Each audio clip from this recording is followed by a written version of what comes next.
Je vous salue au nom de Jésus-Christ, notre seul Seigneur et Sauveur de l'humanité tout entière. Vous êtes sur la chaîne chrétienne Le Son de la Trompette de Dieu sur YouTube. À la présentation, votre frère le pasteur Jean-Alphonse Tsiba de l'église Le Son de la Trompette de Dieu. Beaucoup de gens confondent 2 Samuel chapitre 6 versets 20 à 21 dans les églises à propos des danses et de la musique.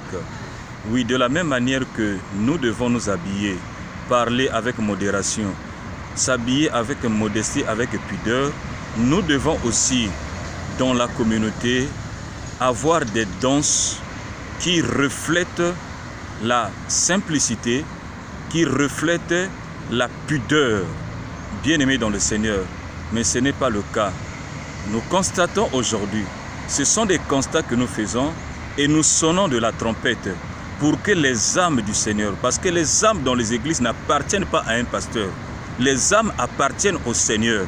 C'est Jésus-Christ qui est mort pour les âmes que nous dirigeons dans les églises. Aucun pasteur n'est mort pour ces âmes.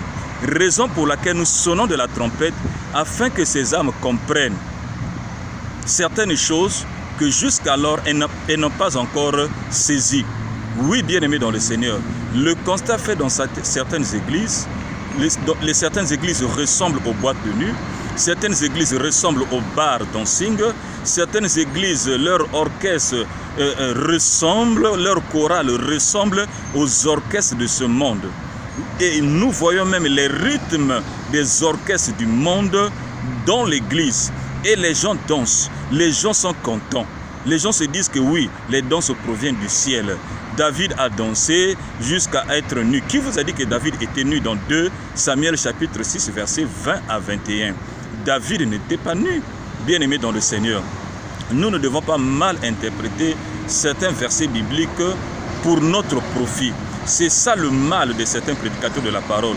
Pour défendre leurs péchés, pour défendre leur inconduite, ils sont là pour mal interpréter certains versets de la Bible. Oui, bien-aimés dans le Seigneur, la Bible s'explique par elle-même. Raison pour laquelle lorsque vous constatez dans une église les danses qui ne sont pas conformes à la volonté de Dieu, qui ne sont pas conformes à la pudeur, à la modestie, à la simplicité, comprenez qu'il y a un problème dans cette église. Vous voyez aujourd'hui les danses qu'on appelle par exemple les moutouachis. Donc les danses qu'on manifeste seulement, qu'on exprime par les hanches. Vous voyez des sœurs en Christ, les mamans danser, et certains papas aussi, parfois même les serviteurs, venir là danser, remuer les fesses, remuer les hanches avec ces âmes. Mais bien aimés, là vous faites appel au péché de l'impudicité. Vous faites appel au péché du sexe.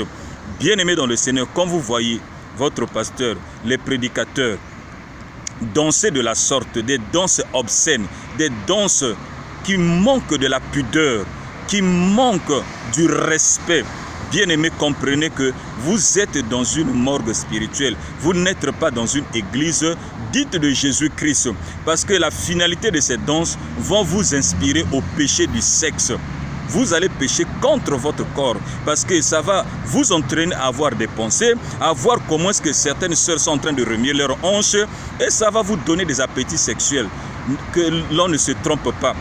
Les mauvaises compagnies corrompent les bonnes mœurs. Quand vous êtes dans une église où les choses ne sont pas faites comme Dieu le veut, les choses ne sont pas faites avec pudeur, avec modestie, vous serez toujours corrompu. Vous serez corrompu, vous êtes venu parfois dans cette église avec une bonne attitude, avec un bon comportement, avec des bonnes intentions, mais le fait de s'intégrer dans une communauté où les choses ne se font pas comme la Bible le déclare, la finalité, vous serez corrompu, vous serez manipulé et vous aurez l'esprit de cette communauté. Parce que chaque communauté a un esprit. Et c'est à vous de comprendre l'esprit qui dirige chaque communauté ou chaque église. Oui, bien-aimés dans le Seigneur, il est déjà arrivé où j'ai reçu un témoignage où un pasteur a fait lever la femme d'un serviteur de l'église en disant: regardez cette sœur comment elle est, regardez sa taille, regardez sa forme, ma sœur tourne-toi un peu.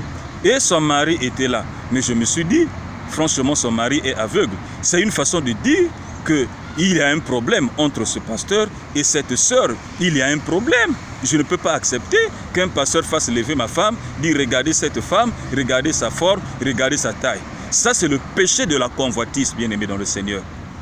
Je pouvais accepter, c'est une sœur qui était malade, elle a souffert pendant longtemps, elle a maigri, et on l'a fait lever pour dire, regardez comment est-ce que Dieu a fait, la sœur a récupéré sa santé, regardez ce que Dieu a fait, acclamons le Seigneur. Là, je serais d'accord. Mais faire lever une sœur pour dire, regardez sa forme, regardez comment elle est, et la sœur aussi tourne comme une miss, et bien-aimée, et là, les aveugles spirituels dans l'église aussi acclament.